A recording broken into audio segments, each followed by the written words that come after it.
Hello friends, welcome है एक नई क्लास में नए वीडियो के साथ। चलिए शुरू करते हैं। आज का जो हमारा टॉपिक होगा वो भारतीय संविधान का होगा। तो हम भारतीय संविधान को पढ़ेंगे। भारतीय संविधान को कंपटीशन की भाषा में पॉलिटी बोलते हैं ज़्यादातर लोग, तो पॉलिटी को पढ़ेंगे। पॉलिटी का हिंदी मीन्स होता है भारतीय राज्य व्यवस्था। तो राज्य व्यवस्था को पढ़ेंगे। तो राज्य व्यवस्था में मैंने आपको विभिन्न टॉपिक्स पढ़ाए थे। जिस टॉपिक की हमारी आज बात चलेगी वो टॉपिक हमारा होगा कैसे भारत में संविधान का संवैधानिक विकास हुआ। उसी क्रम को हम आगे बढ़ाएंगे। अगर आप चैनल पर नए हैं तो चैनल को सब्सक्राइब कर लेना, जिससे आने वाली सारी वीडियो आपको मिलती रहे। साथ ही साथ लाइक भी करना अगर आपको क्लास अच्छी लगती है। तो शुरू करते हैं भारत का संवैधानिक विकास। इस क्रम में हमने 1784 का पिट्स इंडिया एक्ट पढ़ा दिया था। उस पिट्स इंडिया एक्ट के बाद नए कानूनों को देखते हैं कि धीरे धीरे उनमें क्या संशोधन हुआ और भारत का संवैधानिक विकास कैसे शुरू हुआ। तो आप जानते हैं कि संवैधानिक विकास को दो चरणों में बांट सकते हैं। तो पहला जो संवैधानिक विकास है भारत का, तो उसको दो चरणों में बांट सकते हैं। तो उन दोनों चरणों की बात करेंगे। तो भारत का जो संवैधानिक विकास है उसके दो चरण होते हैं, नंबर 1 नंबर 2। तो ये पहला चरण होता है, ये इसको कहते हैं ईस्ट इंडिया कंपनी के अंतर्गत संवैधानिक विकास। ठीक, ईस्ट इंडिया कंपनी के अंतर्गत संवैधानिक विकास। तो ये एक हमारा चरण है। दूसरा जो चरण है हमारा सेकंड नंबर का, उसको हम इस तरीके से जानते हैं कि ब्रिटिश क्राउन के अंतर्गत जो था, ब्रिटिश क्राउन के अंतर्गत संवैधानिक विकास। तो ये हमारे दो चरण हैं। पहला ईस्ट इंडिया कंपनी के अंतर्गत संवैधानिक विकास, दूसरा ब्रिटिश क्राउन के अंतर्गत संवैधानिक विकास। तो अभी हम ईस्ट इंडिया कंपनी के अंतर्गत संवैधानिक विकास को पढ़ रहे हैं। तो अभी हम इसको बिगाड़ देते हैं और पहला चरण हमारा चल रहा था उसी को लेते हैं। तो इसमें हमने 1784 का पिट्स इंडिया एक्ट करा दिया था। और उसके बाद अब आज जो हमारा चलेगा वो 1793 का चार्टर अधिनियम चलेगा। तो इसमें क्या थी, इसमें बात रखते हैं।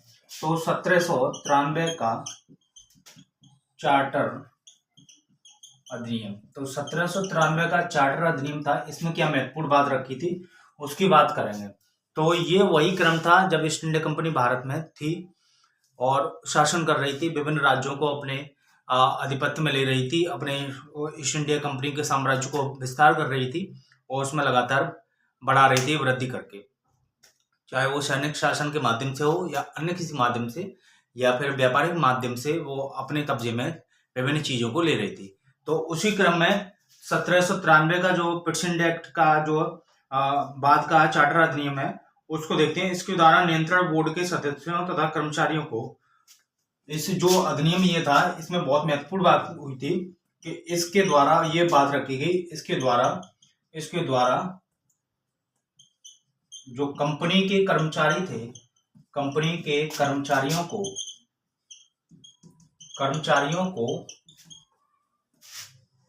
भारतीय राजस्व से, अब ये बात रखी गई भारतीय राजस्व से वेतन एवं भत्ते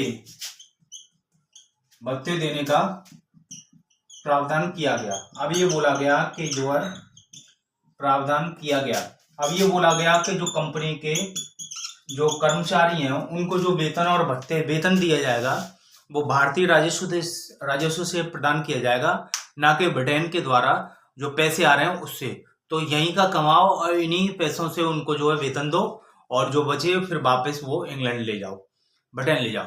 तो ये पॉलिसी, ये व्यवस्था भारतीय शासन अधिनियम 1793 के चार्टर अधिनियम एक्ट में रखी गई कि अब उनको भारतीय राजस्व से, भारतीय पैसे से जो वेतन देने की व्यवस्था की गई, वेतन देने का प्रावधान किया गया। किसको? कंपनी के कर्मचारियों को। प्रश्न कैसे आ सकता है? प्रश्न ऐसे आ सकता है और आता भी है कि किस अधिनियम के द्वारा, जो है किस चार्टर अधिनियम के द्वारा भारत के राजस्व से कंपनी के कर्मचारियों को वेतन देने की व्यवस्था की। तो आप कह सकते हैं कि चार्टर अधिनियम जो था 1793 था, उसके माध्यम से कंपनी के कर्मचारियों को भारतीय राजस्व से वेतन देने की व्यवस्था की गई। ये 1793 का चार्टर अधिनियम था। इसके बाद नेक्स्ट चलते हैं एक नए अधिनियम की तरफ और वो 1813 का 1813 का अधिनियम कहलाता है, जिसको 1813 का चार्टर अधिनियम कहते हैं। तो ये जो हमारा अधिनियम है 1813 का चार्टर अधिनियम है, इसके बारे में बात करते हैं। ये 1793 के बाद महत्वपूर्ण चार्टर अधिनियम था। इससे प्रश्न बनते हैं, कई बार प्रश्न बने हैं। तो 1793 के बाद 1813 का चार्टर अधिनियम, तो इसमें ये बात रखी गई थी कि इस अधिनियम की मुख्य विशेषता ये थी कि कंपनी के अधिकार पत्र को, अब ये था कि कंपनी का जो अधिकार पत्र था, इसकी बात देखें तो नंबर 1 कि इसके द्वारा कंपनी के अधिकार पत्र को अगले 20 वर्षों के लिए बढ़ा दिया गया। तो 20 वर्षों के लिए बढ़ा दिया गया। तो इसमें यह बात रखी कि अब कंपनी के जो अधिकार हैं अगले 20 वर्षों के लिए बढ़ा दिए जाते हैं, और व्यापार पर एकाधिकार जो था वो कंपनी के बढ़ा दिया गया।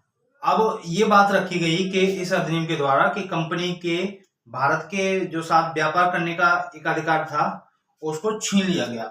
अब इस अधिनियम में ये महत्वपूर्ण बात थी कि जो कंपनी के जो कंपनी के जो अधिकार थे, एकाधिकार था कि कंपनी अब भारत के साथ व्यापार करेगी, इस वाले एकाधिकार को छीन लिया गया। तो नंबर 2 पे ये कह सकते हैं कि कंपनी के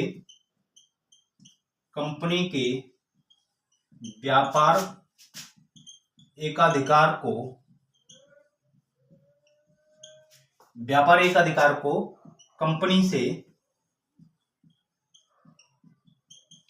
कंपनी से छीन लिया गया। अब ये बोला गया कि ऐसा है केवल आप ही भारत के साथ व्यापार नहीं करेंगे, केवल आप ही नहीं होंगे सर्वे सर्वा कि आपके माध्यम से ही व्यापार किया जाएगा। कंपनी ब्रिटेन के माध्यम से या ब्रिटेन के उत्तराधिकारी के रूप में केवल आप ही नहीं है कंपनी के अधिकारी जो व्यापार करेंगे, बल्कि पूरे ब्रिटेन के लोग व्यापार कर सकते हैं भारत के साथ। जो ये वाला एकाधिकार था वो कंपनी से छीन लिया गया। और अब ये है कि ब्रिटेन का कोई भी व्यक्ति भारत के साथ व्यापार कर सकता था। ये महत्वपूर्ण बात थी। क्वेश्चन आता है ऐसे, जस्ट अ मिनट,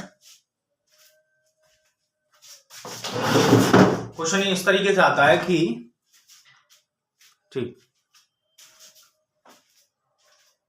क्वेश्चन ये आता है कि किस अधिनियम द्वारा कंपनी के,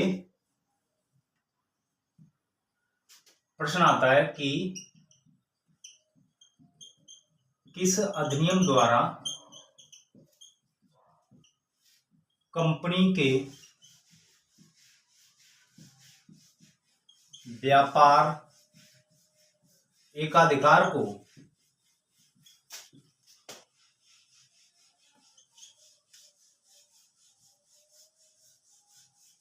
पूर्णतः समाप्त कर दिया गया।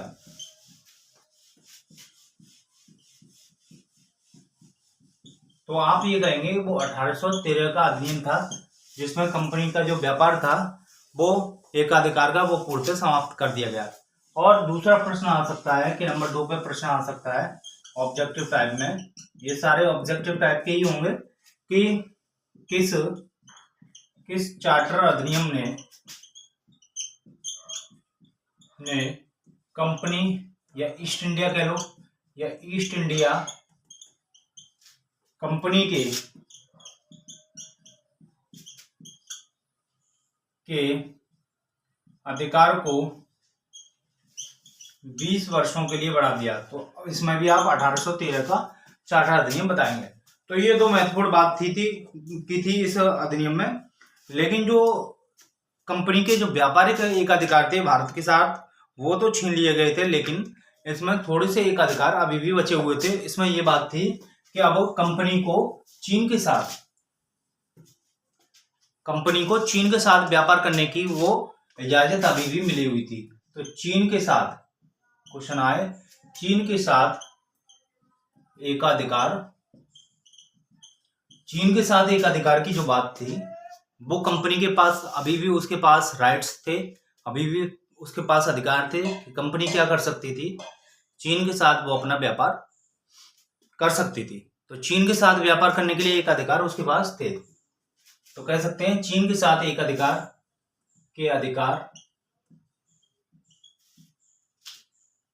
वो, या ब्रैकेट में लिख सकते हैं व्यापारिक अधिकार अभी भी कंपनी के पास थे।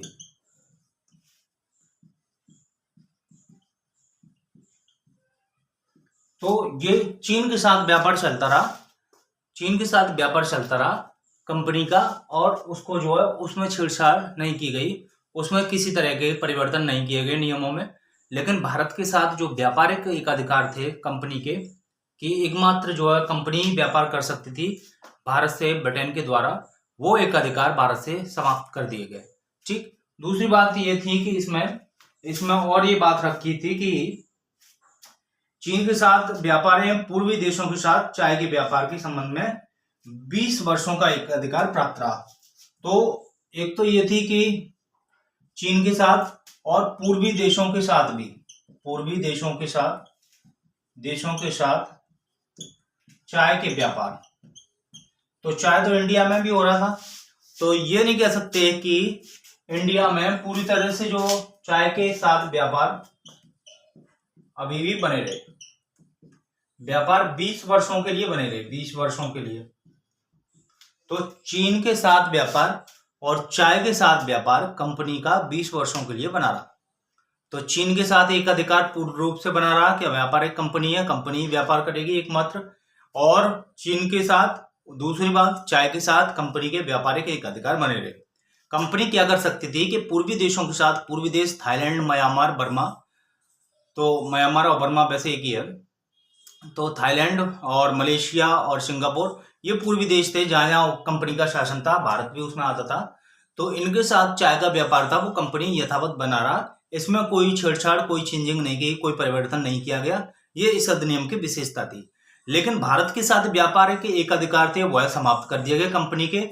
अब ये नहीं था कि कंपनी एकमात्र जो है व्यापारिक एक अधिकार रखेगी, एकमात्र व्यापारिक कंपनी थी जो चीन भारत के साथ व्यापार करती थी ब्रिटेन के द्वारा। तो ये चार्टर अधिनियम था 1813 का चार्टर अधिनियम।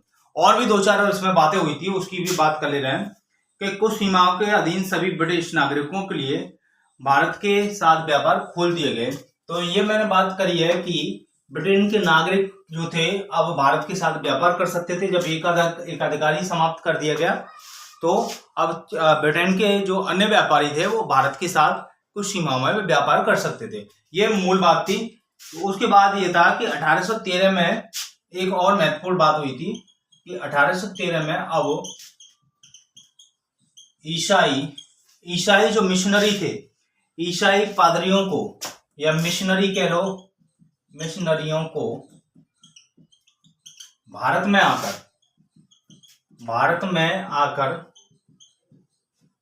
अपना धर्म प्रचार किया जा सकता था।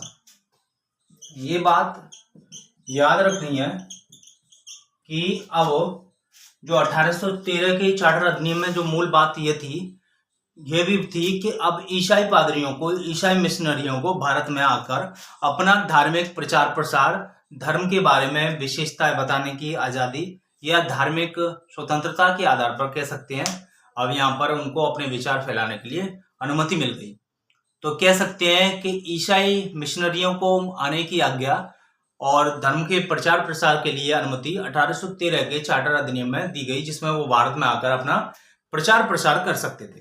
ये बात महत्वपूर्ण है, इसमें प्रश्न आया है कई बार। और ये भी बात थी कि अब वो अपने भारत आके अपना प्रचार प्रसार कर लेंगे और ईसाई धर्म फैला सकते हैं।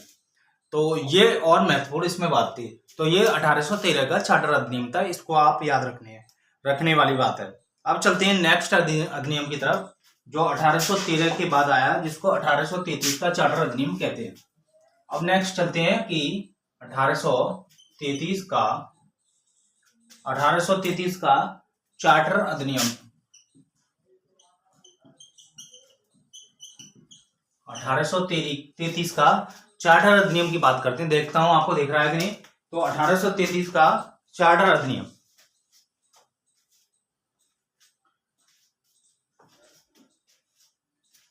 तो ये जो हमारा जो था, ये 1833 का चार्टर अधिनियम की बात चल रही है। अब देखते हैं कि इसमें क्या क्या व्यवस्था हुई थी। तो पहली व्यवस्था इसमें यही हुई थी कि इस अधिनियम द्वारा कंपनी के व्यापारिक एकाधिकार पूर्णतः अब समाप्त कर दिए गए। अब ये था कि इसमें एक नंबर की बात करें कि कंपनी के व्यापारिक एकाधिकार अब पूर्णतः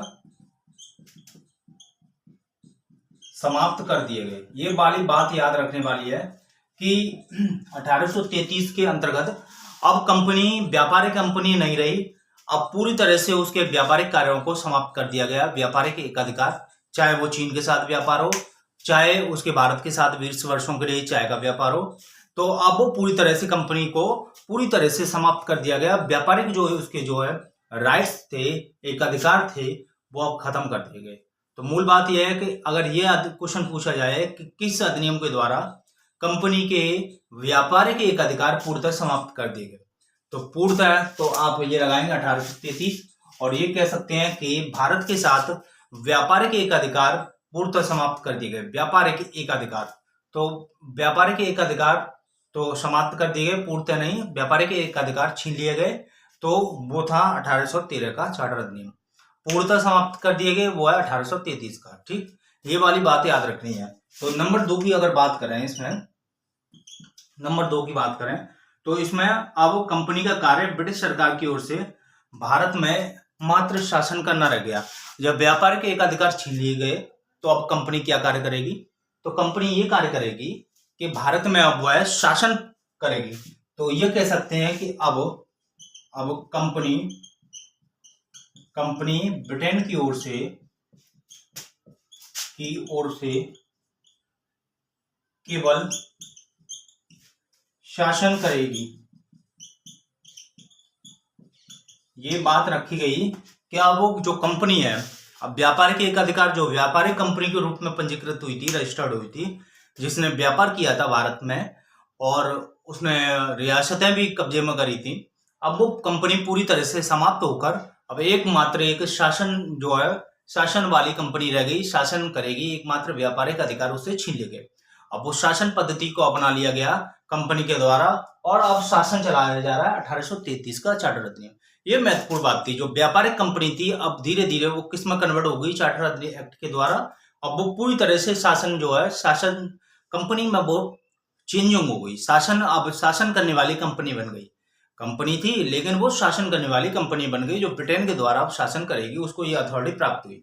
अब वो व्यापार नहीं करेगी, अब वो शासन करेगी। वो चार्टर एक्ट है अपना 1833 का। ये बात याद रखने वाली है। तो देखो किस तरीके से धीरे धीरे चेंजिंग आ रही है, किस तरीके से सोसाइटी में, ब्रिटेन की सोसाइटी में चेंजिंग आ रही है भारत के प्रति, कि अब धीरे धीरे कंपनी को प्रोग्रेसिव मोड में ले जाया जा रहा है। अब जो है उसको व्यापारिक चीजों से हटाकर शासन पद्धति में लाया जा रहा है। यही होता है जब किसी के हाथ में सत्ता आ जाती, पावर आ जाती है, धन की पावर आ जाती है, तो वो धीरे धीरे सारी जो है इंस्टीट्यूशंस पे कब्जा कर लेता है और वो धीरे धीरे जो है शासन करने लगता है। तो व्यापार ही शासन में परिणत हो जाता है। तो पैसा, धन की जो व्यवस्था जिसके हाथ में होती है, वो धीरे धीरे शासन पद्धति करने लगता है, शासन करने लगता है। अब यही हुआ कंपनी के साथ। कंपनी आई किस रूप में? व्यापार करने के लिए, लेकिन अब वो व्यापार ना करके ब्रिटेन के द्वारा भी, अब ब्रिटेन को भी ये दिखा कि हाँ कंपनी जो है शासन करने में ही सक्षम है, पहले ही से शासन कर रही थी। व्यापार तो उसका साइड बिजनेस था, साइड काम था, वो शासन भी कर रही थी दोहरे रूप से, एक तरफ शासन एक तरफ व्यापार। अब उसको व्यापार को समाप्त कर देने से अब कंपनी के हाथ में पूरी तरह से सत्ता आ गई, अब वो शासन चला रही है। तो ये काम इसमें 1833 में हुआ और बंगाल के गवर्नर को अब भारत का गवर्नर जनरल बोला गया। ये और महत्वपूर्ण बात थी कि बंगाल का जो गवर्नर था, बंगाल के गवर्नर को अब भारत का गवर्नर जनरल बोला जाने लगा। ये मैं ऊपर वाली लाइन बिगाड़ दे रहा हूं कि अब जो है बंगाल का जो गवर्नर जनरल था, नंबर 3 बात करें, बंगाल का गवर्नर जनरल था, उसको अब भारत अब भारत का गवर्नर जनरल बना दिया गया।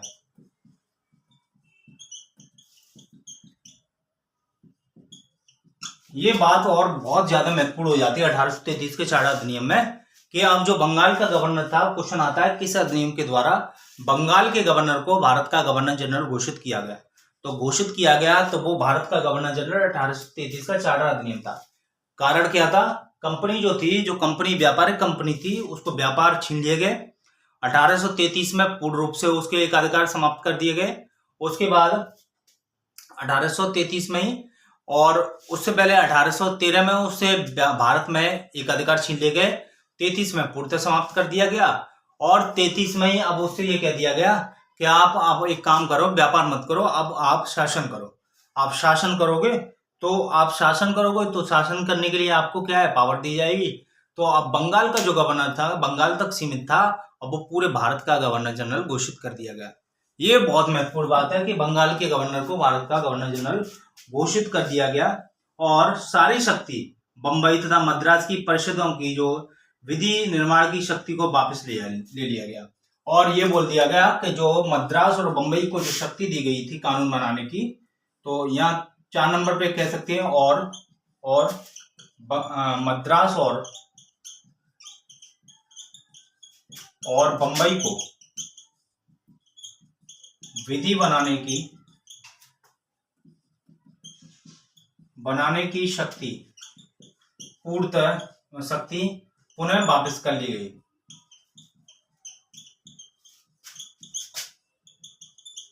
अब ये हो रहा था कि जो बंगाल की जो अब मद्रास और बंबई की विधि बनाने की जो शक्ति थी, वो क्या कर ली गई, वो वापस कर ली गई कि अब आप लॉ नहीं बनाएंगे, अब बंगाल, मद्रास और बंबई, अब जो है बंगाल इस पर काम करेगा। तो अब पहले मद्रास और बंबई को जो कानून बनाने की शक्ति दी गई थी, क्योंकि बंगाल का ही गवर्नर तो था, अब भारत का गवर्नर जनरल बन गया, उसको पावर ज्यादा मिल गई। अब उसके नियमों की अवहेलना मतलब क्या, उसके गवर्नर जनरल की शक्ति में क्या ह्रास हो जाएगा, तो फिर उसकी बात कौन मानेगा। इसलिए ये बात रखी गई है कि मद्रास और बंबई की जो विधि कानून बनाने की जो शक्ति थी, वो पुनः वापस करके गवर्नर जनरल ऑफ बंगाल के अंतर्गत रख दी गई, जिसको जो है भारत का गवर्नर जनरल बोला गया, गवर्नर जनरल ऑफ इंडिया बोला गया। तो ये बात इसमें महत्वपूर्ण थी। उसके बाद विधिक परामर्श हेतु गवर्नर जनरल की परिषद में विधि सदस्य के रूप में 14 सदस्य को शामिल किया गया। और ये बात और इसमें महत्वपूर्ण थी कि गवर्नर जनरल की जो परिषद थी, उसमें 3 सदस्य हुआ करते थे, अब 14 सदस्य जोड़ा गया। तो ये बात मान सकते हैं कि 1833 के चार्टर अधिनियम में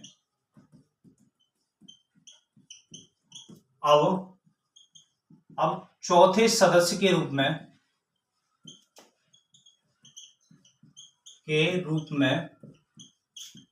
एक विधि सदस्य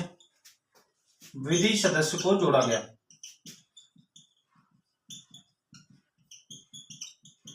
ये बात याद रखने वाली बात है कि 14 सदस्य को विधि सदस्य के रूप में जोड़ा गया। क्वेश्चन बहुत बार पीसीएस में या यूपीएससी में पूछ लिया जाता है कि किस अधिनियम के अंतर्गत, कौन से अधिनियम में गवर्नर जनरल की जो परिषद थी, वो 14 सदस्य को ऐड किया गया। तो 14 सदस्य जो था वो 1833 का चार्टर अधिनियम था। या ये पूछ लेता है कि विधि सदस्य के रूप में, विधि सदस्य को कब किस चार्टर अधिनियम में जोड़ा गया, या विधि सदस्य को किस चार्टर के द्वारा जोड़ा गया। तो 1833 का चार्टर अधिनियम था, जिसमें विधि सदस्य को जोड़ा गया, जो 14 सदस्य था। ये बात इसमें जो है रखी गई। भारत में एक और महत्वपूर्ण बात हुई थी 1833 के अधिनियम में कि अब जो दास प्रथा थी, जो दास चली आ रही थी, पहले तो भारत में कभी दास वैसे इस तरीके से नहीं दिखे जैसे कि फॉरेन कंट्री में, ब्रिटेन में, अन्य जगह पे दास प्रथा प्रचलित थी, लेकिन फिर भी जो दास प्रथा को पूरी तरह से समाप्त कर दिया गया इस चार्टर अधिनियम के द्वारा। ये बोला गया कि अब भारत में दास प्रथा पूरी तरह समाप्त की जाती है। तो ये भी बात रख लेते हैं कि 1833 के चार्टर अधिनियम में दास प्रथा को पूर्णतः समाप्त कर दिया गया। तो ये कह सकते हैं कि 1833 के चार्टर अधिनियम में दास प्रथा को पूर्णतः समाप्त कर दिया गया, ये बात भी इसमें रखी गई।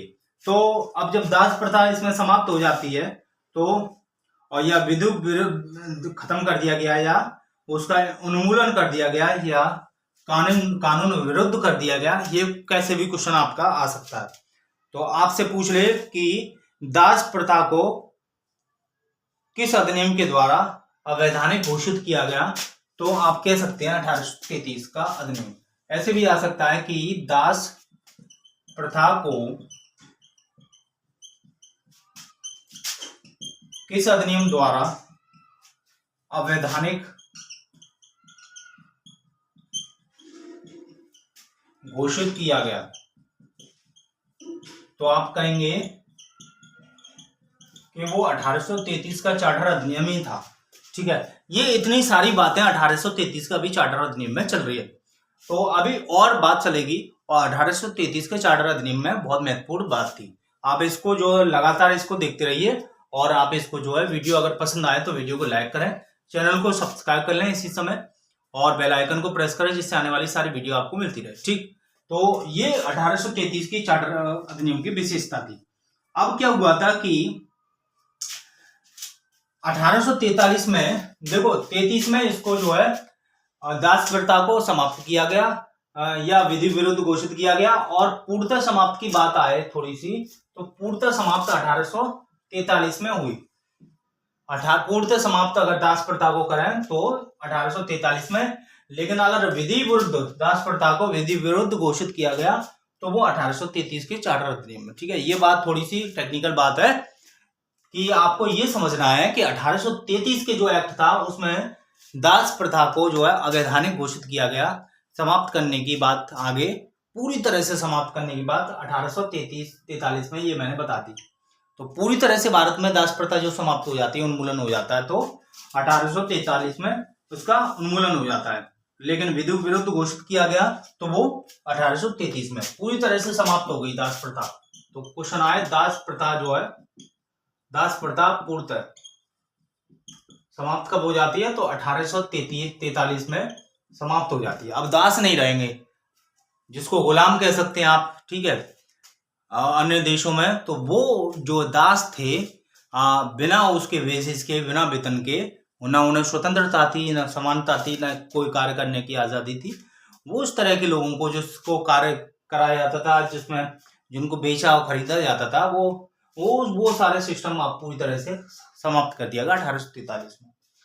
उसके बाद थोड़ी सी और बात इसमें हुई थी कि अधिनियम की धारा 87 के तहत कंपनी के अधीन पर धारण करने के लिए अब ये बोल दिया गया कि एक धारा बनाई गई इस 1843 के चार्टर अधिनियम में कि कंपनी में जो भी अब भर्ती होगा उसमें उसको वो अब धर्म नहीं देखा जाएगा, मूलवंश नहीं देखा जाएगा, तो उसको ये चीजें नहीं देखी जाएगी, और जन्म स्थान नहीं देखा जाएगा, रंग नहीं देखा जाएगा, और इसके आधार पर उसको अयोग्य नहीं ठहराया जाएगा। तो ये बहुत महत्वपूर्ण बात थी 1843 के अधिनियम में कि अब ये कह सकते हैं, अब कंपनी के जो कर्मचारी थे, कंपनी के कर्मचारियों को अब ये कह सकते हैं कि धर्म, मूलवंश, धर्म, जन्म स्थान कर लो, धर्म, जन्म स्थान, रंग,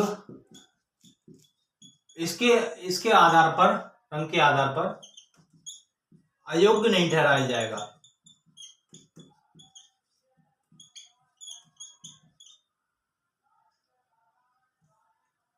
ठहराया जाएगा,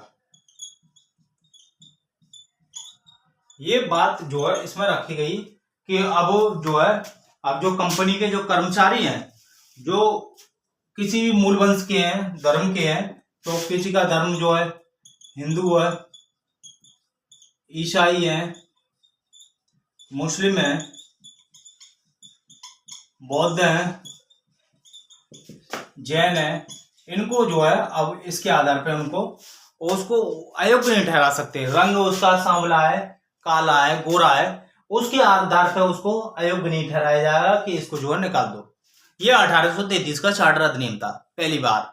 तो कंपनी के जो कर्मचारी थे उसमें ये समानता की भावना को उसमें पैदा की जा रही है कि नई कंपनी में ऐसा नहीं होता है कि कोई ये गोरा है, कोई अंग्रेज है, केवल ब्रिटेन के ही लोग हैं वही इस कंपनी में काम करते हैं, ऐसा नहीं होता। क्योंकि कंपनी क्या थी, अब एक शासन करने वाली जो है बन गई थी। क्या? एक शासन कंपनी।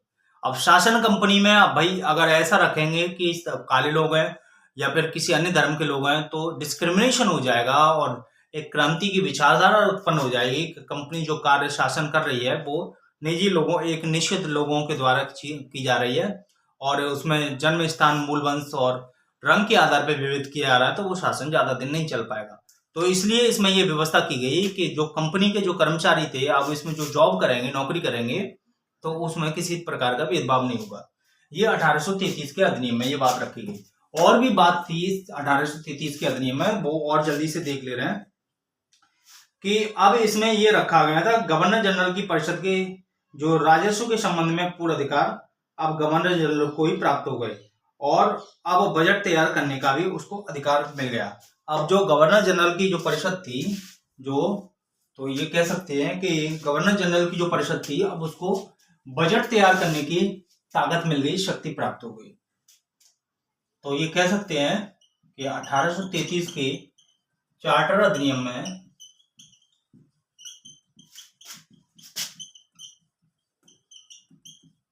गवर्नर जनरल की परिषद को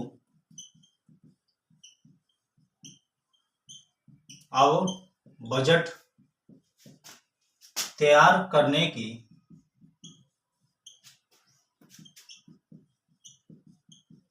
शक्ति प्राप्त हुई। ये बात इसमें रखी गई कि अब जो गवर्नर जनरल की जो परिषद है वो बजट तैयार कर सकती है। अब चूंकि गवर्नर जनरल ऑफ बंगाल था, वो गवर्नर जनरल ऑफ इंडिया हो गया, तो अब उसके लिए भाई बजट बनाने की शक्ति भी उसको दी जाए, जिससे कि कितना आय और व्यय होगा, क्या क्या उसकी जो है कितना खर्च हो सकता है, कितनी इनकम हो सकती है, ये सारा ब्यौरा उसको बनाने के लिए शक्ति प्रदान की गई। तो क्वेश्चन आ सकता है कि पहली बार भारत में ईस्ट इंडिया कंपनी के शासन के अंतर्गत बजट बनाने की शक्ति कब प्राप्त हुई?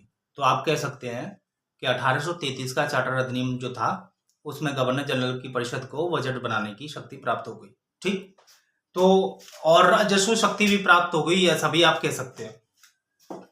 उसके बाद इसमें 2-3 और बातें रखी गई थी कि भारतीय कानूनों का अब वर्गीकरण किया गया तथा इस कार्य के लिए एक विधि आयोग की व्यवस्था की गई।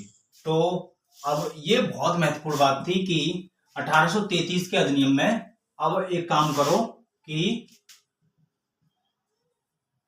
अब भारत के जो कानून है उसका क्लासिफिकेशन कर दो, वर्गीकरण कर दो, अलग अलग कर दो। तो अब इसमें पहली बार मुसलमानों के कानून भी थे, कुछ हिंदुओं के कानून थे। अब उसमें वर्गीकरण करना जरूरी था क्योंकि शासन पद्धति को और अच्छे से चलाना था।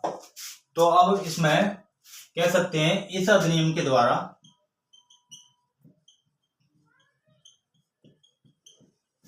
देखता हूं आपको दिखाई दे रहा है कि नहीं, इस अधिनियम के द्वारा, हाँ ठीक है, इस अधिनियम के द्वारा पहली बार भारत के जो कानून थे, कानूनों का वर्गीकरण किया गया। तो अब वर्गीकरण किया गया मतलब विभाजन किया गया, विभाजन या अलग अलग,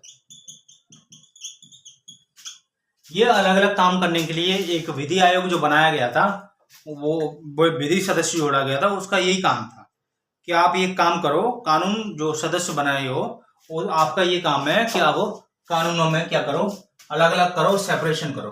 तो उसके लिए उन्होंने क्या किया, अब एक आयोग बनाया गया जिसे विधि आयोग बताया गया। तो इस अधिनियम में एक विधि आयोग की व्यवस्था की गई। ठीक है, अब इस अधिनियम में एक विधि आयोग की व्यवस्था की गई कि अब एक विधि आयोग बनाओ और जो है जो आपका तरीके से संचालन कर सके। तो एक विधि आयोग बनाया गया और कानूनों का वर्गीकरण किया गया। और 1843 में फिर आगे 1843 में लॉर्ड मैकाले को प्रथम विधि सदस्य बनाया गया। तो ये बात और याद रखने वाली है कि 1843 मिस्टेक कर दी, 1834 है, 3 आगे आएंगे। 1834 में लॉर्ड मैकाले को वो अध्यक्षता में एक पहला विधि आयोग गठित किया गया। लॉर्ड मैकाले को प्रथम विधि जो है सदस्य विधि आयोग का अध्यक्ष, प्रथम विधि आयोग का अध्यक्ष ऐसे सही है, का अध्यक्ष बनाया गया। एक क्या किया गया, एक क्या है लॉ कमीशन बनाया गया, एक विधि आयोग बनाया गया, विधि आयोग, और उसका अध्यक्ष बनाया गया लॉर्ड मैकाले को। तो लॉर्ड मैकाले प्रथम जो कह सकते हैं भारत में जब देश आजाद नहीं हुआ था तो ईस्ट इंडिया कंपनी के अंतर्गत विधि आयोग के अध्यक्ष थे लॉर्ड मैकाले 1834 में। ये बात याद रखने वाली बात है कि बहुत बार प्रश्न पूछा गया है। तो 1833 में एक विधि आयोग की बनाने की बात रखी गई। विधि सदस्य को जोड़ दिया, विधि सदस्य को जोड़ दिया तो विधि आयोग बन गया, और विधि आयोग बन गया तो उसके प्रेसिडेंट या अध्यक्ष कौन है, वो अध्यक्ष है वो लॉर्ड मैकाले। तो ये बात इसमें थी। उसके बाद ये सारी बातें, एक और अधिनियम आया 1853 में। तो ये सारी बातें 1833 की बात थी। इसके बाद एक और अधिनियम आया जिसको 1853 का जो है अधिनियम बोलते हैं। तो ये 1833 का अधिनियम समाप्त होता है। अब आगे चलते हैं 1800 जो बात चलती है 1853 के अधिनियम की, जो महत्वपूर्ण बात है। तो अब बात कर ले रहे हैं 1853 का चार्टर अधिनियम। अब हमने 1833 का जो है अधिनियम पढ़ लिया था। अब 1833 के बाद 1853 का चार्टर अधिनियम और पढ़ ले रहे हैं। इस चार्टर अधिनियम ने और इन सारे अधिनियमों ने भारत में एक तहलका सा मचा दिया। लोगों के मन में एक शंका की भावना उत्पन्न हो गई और भारत में रहने वाले नागरिकों की कि ये सब क्या हो रहा है, अब तो चीजें सब गड़बड़ होने लगी हैं। तो ये अधिनियम की बात और पढ़ रहे हैं कि इस अधिनियम में आखिर में क्या हुआ था, और उसके बाद 1857 की क्रांति उत्पन्न हो गई। इस अधिनियम के बाद 1857 की क्रांति उत्पन्न हो गई। फिर ईस्ट इंडिया कंपनी का शासन पूर्णतः समाप्त हो जाएगा। तो इसकी और देख ले रहे बात 1853 में कि इस अधिनियम में अब सेवाओं में नामजदगी का सिद्धांत समाप्त कर कंपनी के महत्वपूर्ण पदों को अब प्रतियोगी परीक्षाओं के माध्यम से भरा जाने लगा। अब ऐसा है कि नॉमिनेट करते थे कि भैया उन्हें रख लो कंपनी में, इन्हें रख लो, ये हो जाएंगे, वो हो जाएंगे, ये उसके अध्यक्ष हो जाएंगे, ये गवर्नर जनरल हो जाएंगे, ये हो जाएंगे, ये कलेक्टर हो जाएंगे, ये राजस्व इकट्ठा करेंगे, ये जो है सैनिक अधिकारी होंगे। ये सारी चीजें आप समाप्त कर दी। तो ये कह सकते हैं कि इस अधिनियम द्वारा अब कंपनी में नियुक्तियों की नामजदगी को समाप्त करके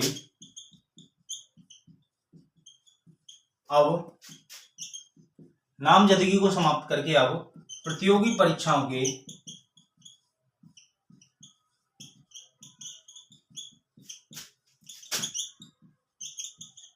माध्यम से, अब प्रतियोगी परीक्षाओं के माध्यम से, अब वाइट पेपर होगा, प्रतियोगी परीक्षाओं के माध्यम से भरने की व्यवस्था की गई। अब ऐसा है कि अब पेपर होगा, परीक्षा होगी, अब परीक्षाओं के माध्यम से अधिकारी भरे जाएंगे 1853 में। इससे क्या है कि योग्य अधिकारी आएंगे और पढ़े लिखे आएंगे तो वो कुछ विकास कर पाएंगे, भला कर पाएंगे। ये ऐसी इनकी मंशा थी, माध्यम से भरा जाने की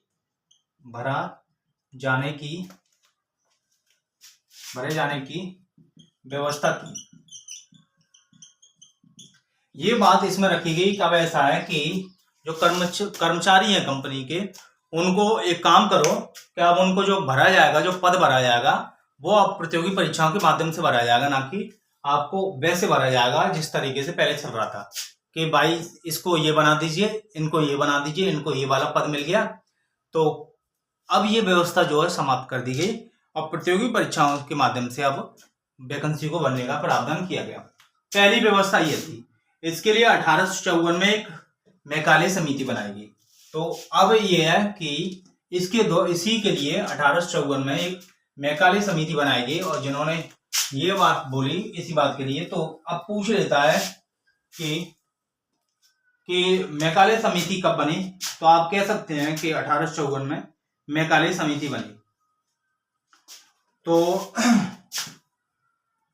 इस कार्य के लिए कि प्रतियोगी परीक्षाएं होंगी, इसके लिए एक मैकाले समिति बनी। इस कार्य के लिए मैकाले समिति की स्थापना 1854 में की गई। 1854 में की गई। अब मैकाले समिति बना दी गई 1854 में जो इस काम को करेगी। और क्या हुआ था इसमें, नंबर 3 पे अगर रखना चाहें कि आप इसमें जो है इस अधिनियम के द्वारा परिषद के विधायी एवं प्रशासनिक कार्यों को अलग कर दिया गया। विधायी जो कार्य थे और प्रशासनिक कार्य थे, विधायी और प्रशासनिक कार्य जो थे, और इस अधिनियम द्वारा विधायी एवं प्रशासनिक कार्य समाप्त कर दिए गए। समाप्त नहीं, अलग अलग कर दिए गए।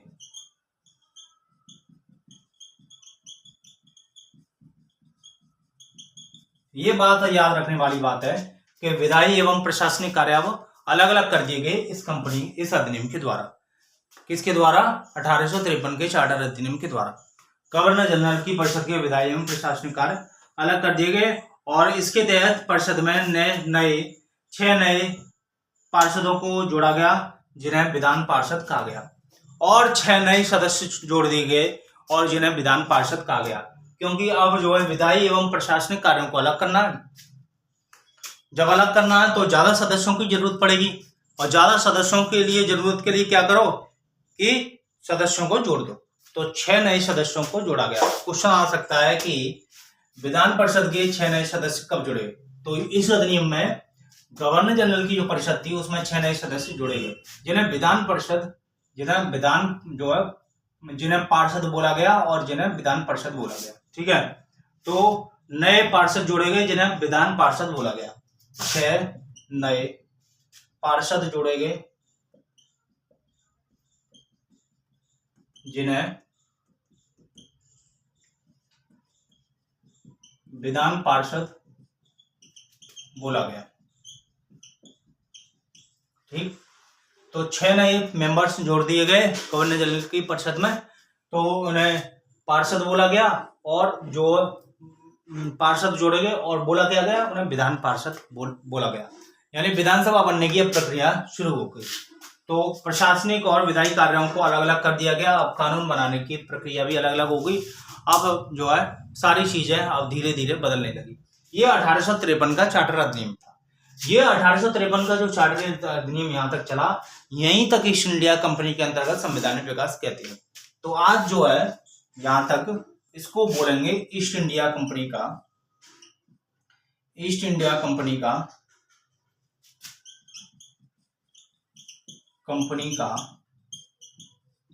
संवैधानिक विकास। तो ये पहला चरण था। तो ये आपका जो है पहला चरण था। इसके बाद हम दूसरे चरण की बात करेंगे। वो बात करेंगे ब्रिटिश क्राउन के अंतर्गत संवैधानिक विकास। तो वो 1858। तो आज हम इसको यहीं रखते हैं। नेक्स्ट वीडियो में मिलते हैं। तो 1858 के चार्टर अधिनियम से शुरू करते हैं और जो भारत का संवैधानिक विकास का दूसरा चरण होगा। ये वीडियो आपको कैसा लगा कमेंट करके बताएं। आपके जो प्रश्न है आप कमेंट में करें। अगर आप चैनल पर नए थे या फिर आपने चैनल अभी सब्सक्राइब नहीं किया था तो चैनल को सब्सक्राइब जरूर कर लेना। इसके पैसे नहीं है। सब्सक्राइब करोगे, लाइक करोगे तो मोटिवेशन मिलता है और कुछ नहीं मिलता, और चैनल में ग्रोथ होती है। ठीक है, फिर मिलते हैं। अपना ध्यान रखिए। नमस्कार, धन्यवाद।